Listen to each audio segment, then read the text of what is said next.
Ayan po, for today's video, update ko lang po kayo dito sa ating incubator. Ito yung may mga crack nating itlog nung nakaraan. So bali po, siyam na itlog lang to. Yung isang batch lang. Black Australorp tsaka yung Chinese chicken na nakasalang dito. Siyam na piraso lang na itlog. Ayun o, meron pa sa likod, tatlo. Bali walo yung pumisari ito. 6 na Black Australorp tsaka ito yung dalawang Chinese chicken. Ito yung hindi nagpisa, Black Australorp to. Isa lang yung hindi nagpisa. Pwede na. May bago na naman tayo,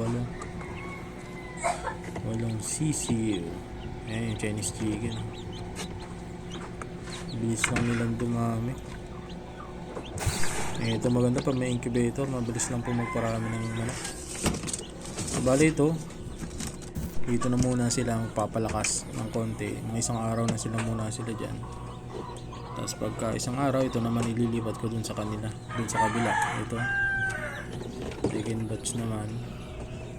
Ibang batch, lilipat ko dito. Yun lang, thanks.